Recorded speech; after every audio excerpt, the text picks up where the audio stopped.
নমস্কার বন্ধুরা, গ্রাম বাংলার রান্নাঘরে সবাইকে স্বাগত। আজকে আপনাদের সাথে নিয়ে চলে এসেছি আরও একটা নতুন ভিডিও। আজকে আপনাদের সাথে শেয়ার করব বাঁধাকপির মুচমুচে পকোড়া বা বড়া। প্রথমে একটা বাঁধাকপি নিয়েছি, ওটাকে বেশ ঝিরিঝিরি করে কেটে নেব। এই শীতকালে বিভিন্ন রকমের ভাজাভুজি খেতে বেশি ভালো লাগে। কথা বলতে বলতে আমাদের বাঁধাকপিটা কাটা হয়ে গেল। এইবার আমরা আগে থেকে গোবিন্দভোগ চালটা ভিজিয়ে রেখেছি, সেই চালটা শিলনোড়ায় ভালো করে বেটে নেব। একদম মিহি করে বেটে নেব, যাতে চালটা দানা দানা না থাকে। আমাদের প্রায় চাল বাটা হয়ে গেছে। এবার একটা বাটিতে বাটাটা তুলে নেব। এদিকে আমরা এই বড়া করার জন্য ব্যাটারটা মেখে নেব। এই বাঁধাকপির মধ্যে হলুদ, পরিমাণ মতো লবণ, বেসন, তারপর পেঁয়াজ কুচি, লঙ্কা কুচি ও চাল বাটাটা দিয়ে দেব।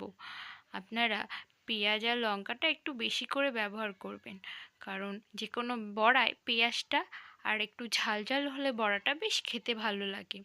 এবার আমরা চাল বাটাটা দিয়ে ব্যাটারটা ভালো করে মেখে নেব। আপনারা সবাই একটু লাইক কমেন্ট করে পাশে থাকবেন।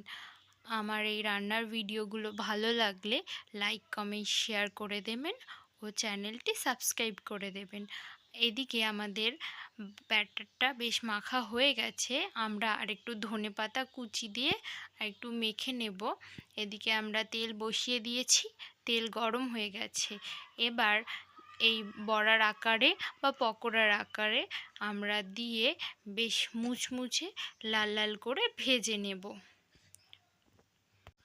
আপনারা অন্য রকম কোনো রেসিপি দেখতে চাইলেন কমেন্ট করতে পারেন। আমার এই রান্নার চ্যানেলে সমস্ত প্রকারের রান্নার ভিডিও করা হয়। আপনারা যদি সাথে থাকেন তাহলে আরও উৎসাহ পাবো আরও ভিডিও ছাড়ার জন্য। আমাদের বেশ এক সাইড হয়ে গেছে।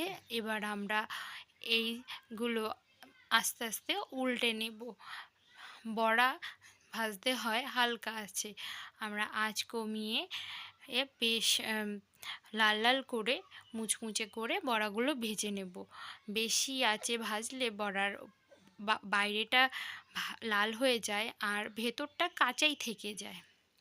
আমরা উল্টে পাল্টে বেশ ভালো করে লাল লাল করে বড়াগুলো ভেজে নেব। বড়া ভাজা হয়ে গেছে, এবার একটা থালায় তুলে নেব। ভিডিওটা ভালো লাগলে লাইক কমেন্ট শেয়ার ও চ্যানেলটি সাবস্ক্রাইব করে পাশে থাকবেন। আর অবশ্যই এই রকমভাবে একবার বাড়িতে সন্ধেবেলার টিফিনে বা যে ভাতের সাথে বাঁধাকপি